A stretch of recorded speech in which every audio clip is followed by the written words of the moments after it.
Cuando comenzó el nuevo siglo, hace 20 años, cayeron las Torres Gemelas y el ataque terrorista cambió el mundo. Y no hay duda que esta pandemia también lo está cambiando. En un programa norteamericano, cristiano, un reconocido profeta, hombre de Dios, dijo que cuando esta pandemia se acabara, comenzarían otras peores. Curiosamente, un epidemiólogo español esta semana estaba diciendo lo mismo por televisión. Tenemos nuestra economía aquí en España por los suelos. En el segundo trimestre se ha perdido 18 puntos, 18% ha bajado la economía. El peor país de toda Europa, seguido por Portugal, que bajó un 14%. Estamos hartos de noticias contradictorias. Había, por lo visto, un comité de expertos para valorar la pandemia y esta semana el gobierno ha reconocido que nunca hubo tal comité. Nos mienten. Entonces a veces no sabemos qué hacer. Después tenemos los de la globalización, que abogan por un nuevo orden mundial, un Estado, una moneda, una religión y un líder, que será el anticristo. Se está preparando todo el escenario. Al mismo tiempo se están levantando voces de políticos contra los ancianos, los que tienen más de 65 años, porque tal como ahora la expectativa de vida es mucho mayor, se tiene que pagar pensiones y quieren eliminarlos.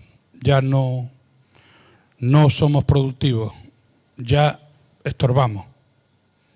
La maldad se está acrecentando a pasos agigantados, pero nuestra esperanza no está aquí, ni que en esto se arregle. Nuestra esperanza está en el Señor. Y a pesar de todo, el Señor tiene todo bajo control. A alguien le preguntaron, ¿qué harías tú si el Señor viniera mañana? Y dijo, plantar un árbol. Así debemos estar nosotros, a pesar de todo lo que ocurre a nuestro alrededor, ocupados en los negocios del Señor. Sabemos que el Señor está a las puertas, porque cuando el Señor dijo, sería como los dolores de parto empiezan con unos espacios de tiempo muy largos y después más cortos, y esos dolores de parto cada vez son más cortos. Lo único que está frenando su venida es su misericordia para que muchos vengan a Él y Él sigue llamando. Pero en todas estas cosas necesitamos y vamos a necesitar más que nunca en la iglesia los dones. Y los dones, y sobre todo el don de discernimiento. A veces habrá que tomar decisiones y esas decisiones, para tomar decisiones necesitamos al Espíritu Santo. De todas formas, ¿cómo tenemos que vivir? ¿Qué tenemos que hacer? Yo quería llevarte a 2 de Timoteo, capítulo 2, versículo 15.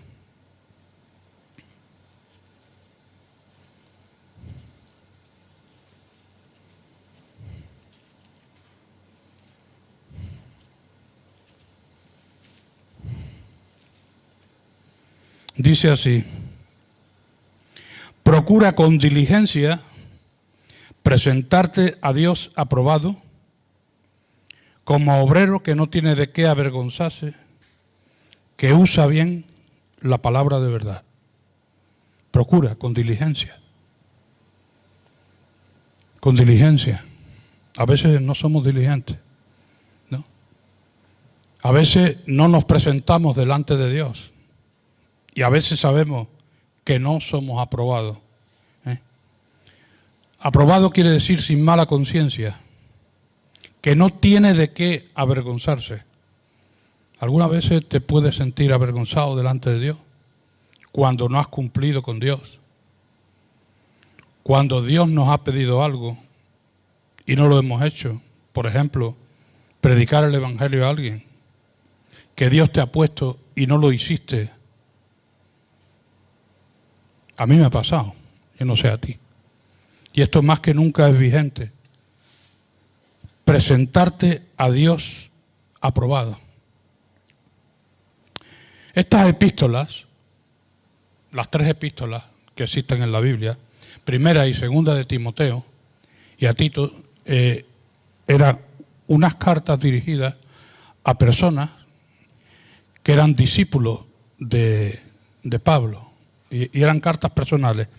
Y la que cobra más vida es la segunda epístola a Timoteo, porque Pablo estaba en unas circunstancias que él sabía que iba a ser sacrificado. Y si no, lees la epístola, sigue más adelante y puedes ver que dice: he peleado la buena batalla, he guardado la fe, estoy a punto de ser sacrificado. Entonces le está dando unas directrices a Timoteo. Ya no me queda tiempo, me tengo que marchar, me voy con el Señor, pero tú haz esto y esto y esto y esto, ¿no? Y yo creo que eso es vigente totalmente ahora mismo, ¿no? Podemos transportar, en vez de segunda epístola a Timoteo, segunda epístola a Rafael, a Pepe, a Antonio, a Juan.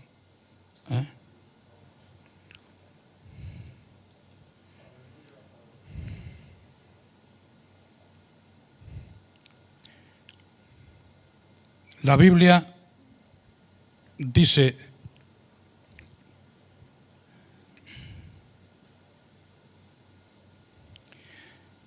que usa bien la palabra de verdad. La Biblia no es de interpretación privada, es una carta para la humanidad, con unas directrices de cómo Dios quiere que nos comportemos. He visto a veces cómo se ha querido amoldar, malinterpretar, etcétera, para tratar de oír lo que se quiere oír, pero no lo que Dios dice. Un obrero aprobado. Segunda de Timoteo, capítulo 1, versículo 7, nos vamos a estar moviendo sobre todo por la segunda epístola, porque yo creo que hay aquí bastantes joyas a las que nos podemos agarrar. Dice: porque no nos ha dado Dios espíritu de cobardía, sino de poder, de amor y de dominio propio.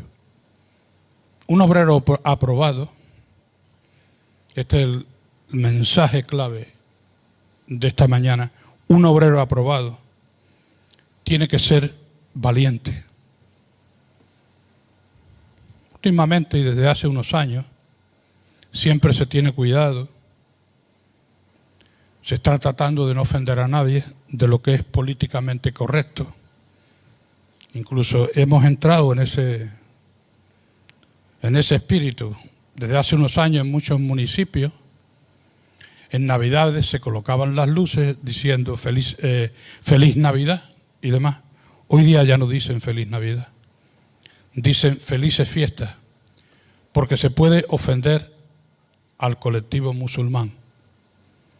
También eso está ocurriendo a un nivel incluso mayor en Inglaterra, porque no es políticamente correcto. Un obrero o siervo de Dios, cuando Dios lo diga o cuando Dios lo dice, tiene que condenar el pecado.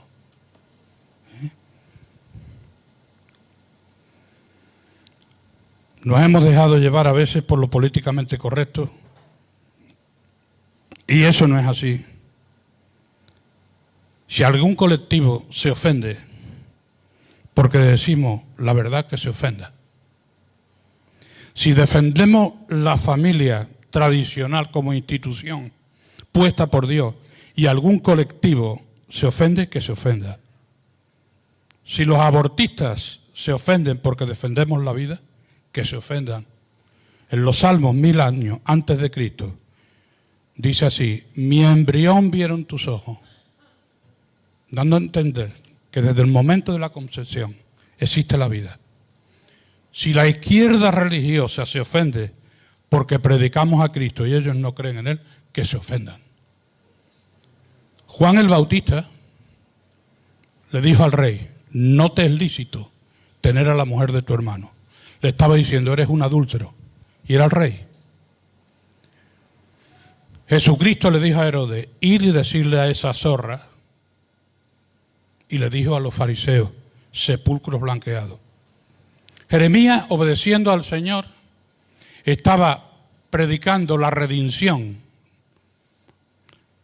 de los judíos a los babilonios, a manos de los babilonios, y estaba quedando como un traidor. No eran políticamente correctos.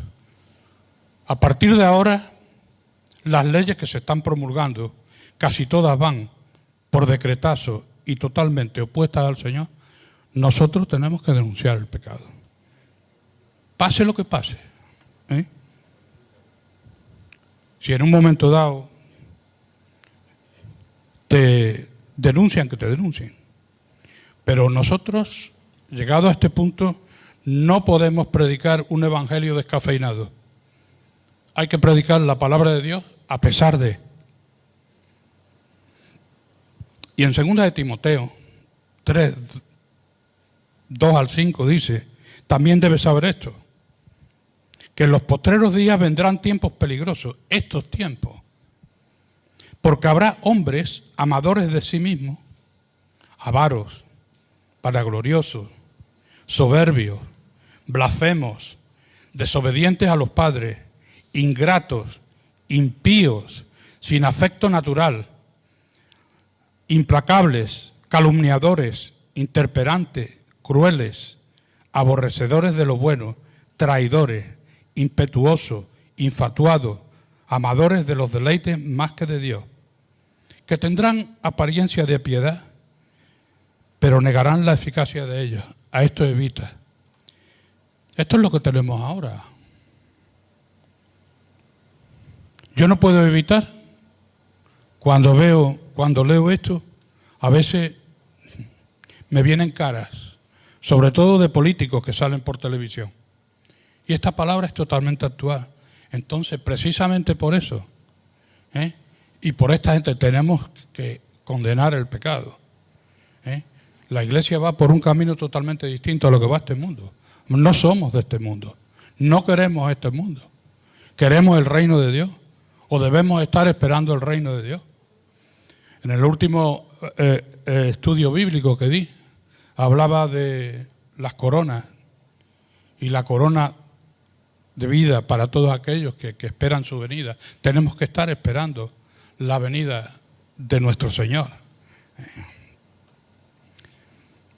Segunda de Timoteo 1:8 dice, por tanto, no te avergüences de dar testimonio de nuestro Señor, ni de mí, preso suyo, sino participa de las aflicciones por el Evangelio, según el poder de Dios. El Señor dijo, en el mundo tendréis aflicción, pero yo he vencido al mundo. Un cristiano tiene que llevar la cruz, por amor a Cristo. Y a veces la cruz es difícil de llevar, pero hay que llevar la cruz. La cruz es algo que te puedes quitar en un momento dado, pero no te la quitas por amor a Cristo. Y sigues adelante. Segunda de Timoteo 2:1. Tú pues, hijo mío, esfuérzate en la gracia que es en Cristo Jesús. ¿Qué quiere decir esfuérzate en la gracia? Es reconocer que necesitamos al Señor en todo, que nosotros no podemos hacer nada por nosotros mismos. Cuando queremos hacer algo por nosotros mismos, fracasamos. La Biblia dice, todo lo puedo en Cristo. Sí, pero todo lo puedo, pero en Cristo. A veces hemos tomado decisiones sin contar con el Señor y nos ha ido mal.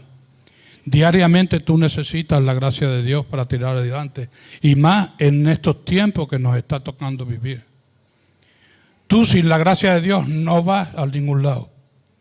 Yo miro, después de 40 años, próximo abril haré 40 años en el Señor, y digo, hasta aquí he llegado. ¿Cómo he llegado hasta aquí?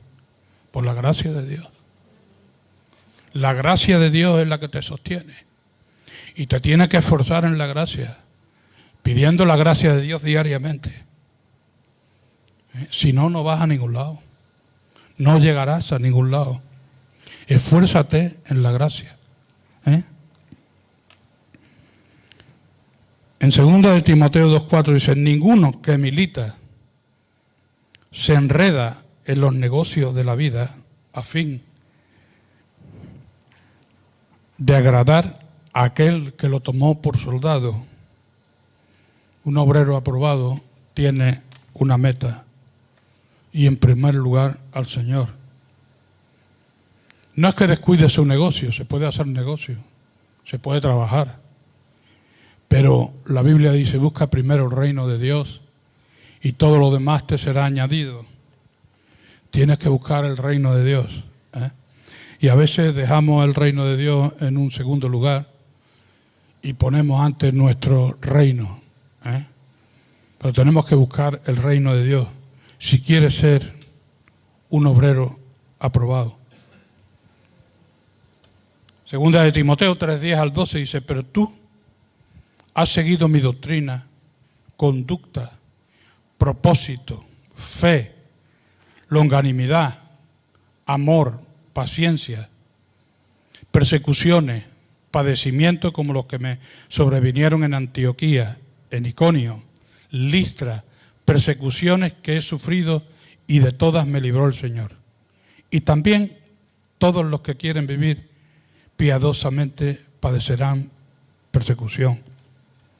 Un obrero aprobado es un obrero que soporta las pruebas. Las pruebas vienen a tu vida. Debes estar preparado para una cosa, para el factor sorpresa. Si a mí me dijeran hace 40 años que yo tenía que pasar por donde he pasado, no me lo creería. De verdad. A veces las pruebas son la disciplina del Señor para tu vida. En Hebreos 12:5 dice: hijo mío, no menosprecies la disciplina del Señor, ni desmayes cuando eres reprendido por Él, porque el Señor al que ama disciplina y azota a todo el que recibe por hijo. A veces no nos gusta la disciplina de Dios y vemos a algunos incrédulos que viven tan bien y que no les pasa nada. Hay un salmo que dice: cuando vi la prosperidad de los malos, estuve a punto de caer. Pero aquí te está diciendo que porque el Señor te ama, te disciplina. Y en Deuteronomio capítulo 8, versículos 2-6, el contexto es: habían pasado 40 años en el desierto, los judíos iban a recibir la tierra prometida. Y Dios le dice así: y te acordarás de todo el camino por donde te ha traído Yahvé tu Dios estos 40 años en el desierto para afligirte, para probarte, para saber qué es lo que había en tu corazón, si habías de guardar o no sus mandamientos. Y te afligió, y te hizo tener hambre, y te sustentó con maná, comida que tú no conocías, tú ni tus padres la habían conocido, para hacerte saber que no solo de pan vivirá el hombre, mas de todo lo que sale de la boca de Yahvé vivirá el hombre. Tu vestido nunca se envejeció sobre ti, ni el pie se te ha hinchado en estos 40 años. Reconoce a sí mismo en tu corazón que como castiga el hombre a su hijo, así Yahvé tu Dios te castiga. Guardarás pues los mandamientos de Yahvé tu Dios, andando en sus caminos y temiéndole. Y dice: durante este tiempo tu vestido nunca se envejeció sobre ti, ni el pie se te ha hinchado en estos 40 años. Está hablando del cuidado amoroso de Dios durante ese tiempo. Lo mismo que cuida de ti en medio de las aflicciones. Como Dios está pendiente, Pero a veces el problema es que no lo vemos. No nos damos cuenta que Dios está ahí. Pero Dios está con nosotros. No nos prometió sacarnos de la aflicción, pero sí de estar con nosotros en medio de ella.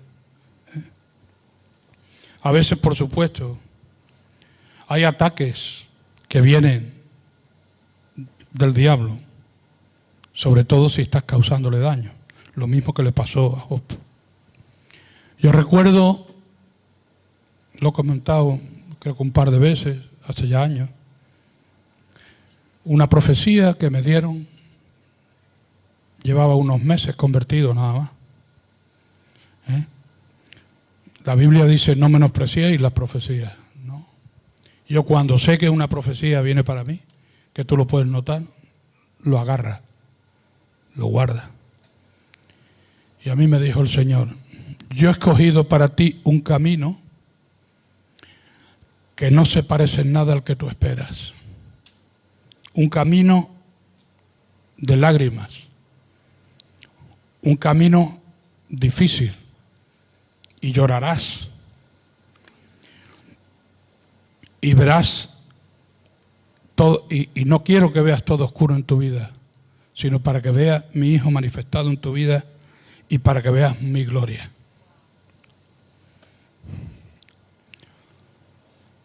Durante este tiempo hemos pasado mucho. Estoy hablando de mí por si puedo ayudar a alguien. No, yo no soy aquí un gigante de la fe, ni mucho menos. Lo que me ha mantenido es la gracia de Dios. Pero te digo una cosa, una de las pruebas más difíciles que uno puede pasar es perder a un hijo. Yo sé lo que es. Mi mujer también, Pili también.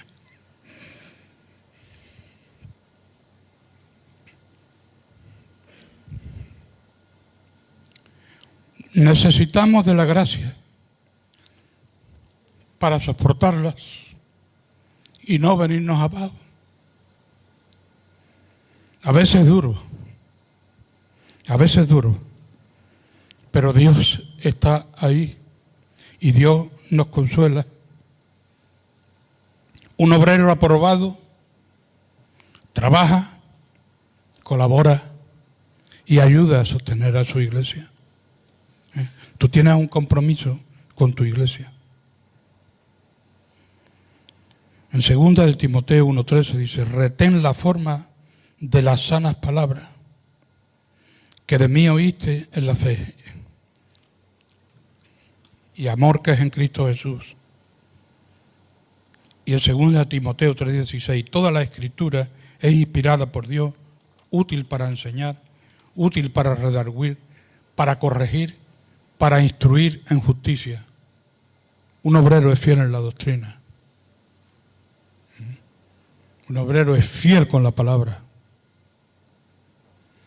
En 1 de Timoteo 6:12 dice, pelea la buena batalla de la fe. Echa mano de la vida eterna, a la cual asimismo fuiste llamado, habiendo hecho la buena profesión delante de muchos testigos. Un obrero tiene que ser un testimonio a los de fuera y a los de dentro, la iglesia.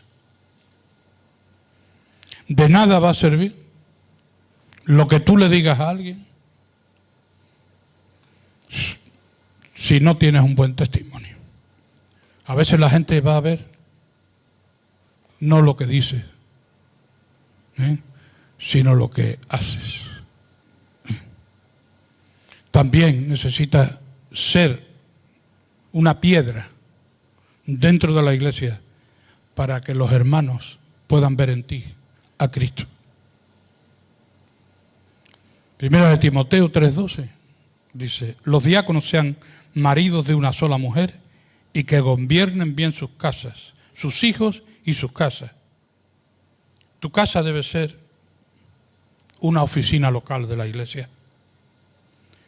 Te debes esforzar en que Dios esté presente en tu casa. Primera de Crónicas, capítulo 13, versículo 14, dice, te hablo del contexto,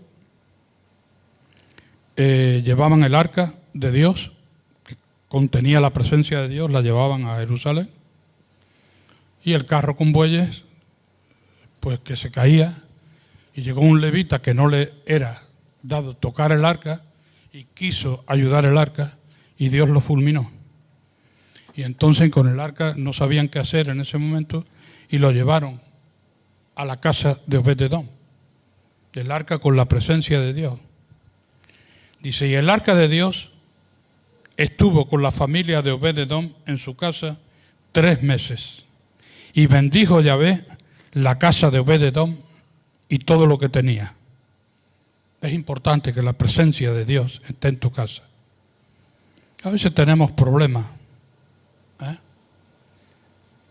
pero en lo que cabe, tenemos el problema que hay ciertas costumbres y modas que se quieren introducir, incluso en la iglesia, y tenemos que luchar contra ello. No permitas pecado en tu casa. A veces lo que permitimos, a lo mejor por televisión, o ver a los hijos, que vean ciertas cosas que tú no estás de acuerdo, los que no están en el Señor. Tú tienes que luchar contra eso. Tu casa tiene que ser una oficina, una extensión de la iglesia. Tú tienes que dar testimonio a los de fuera. En tu casa se tiene que respirar la paz de Dios.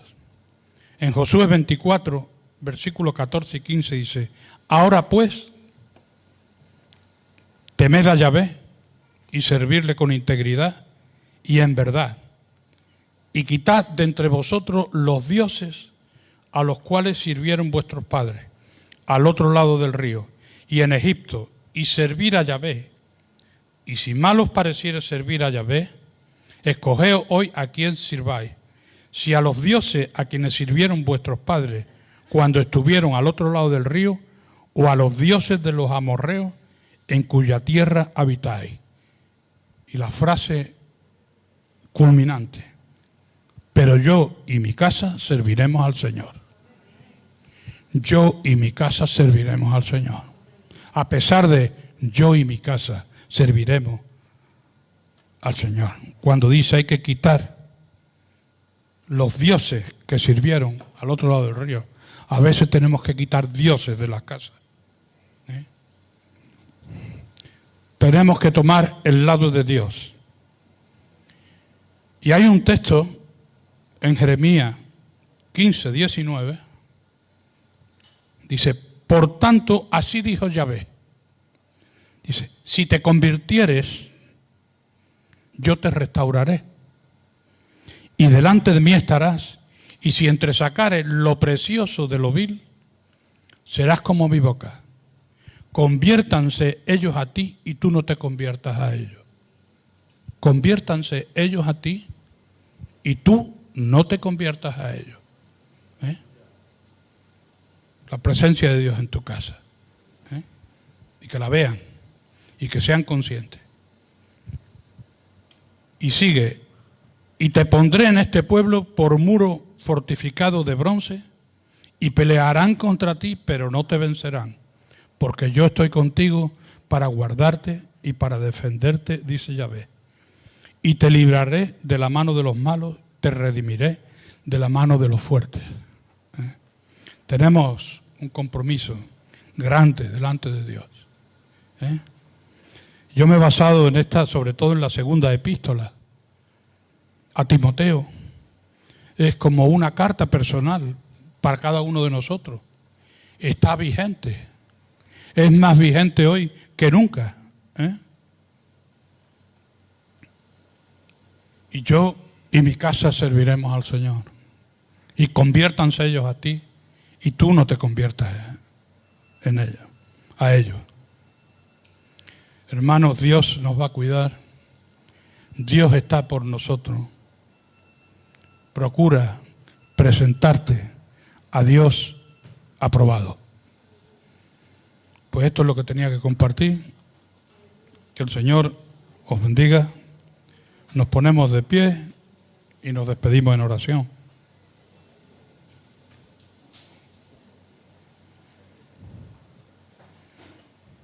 Padre del cielo, Señor, te damos las gracias, Señor, por tu palabra. Te pedimos, Señor, que podamos guardar y retener la palabra que tú nos has dado, Señor. Permítenos ser obreros aprobados delante de ti, Señor, que no tiene de qué avergonzarse, Señor. Despídenos en tu paz, Señor. En el nombre de Jesús. Amén. Señor os bendiga, hermano.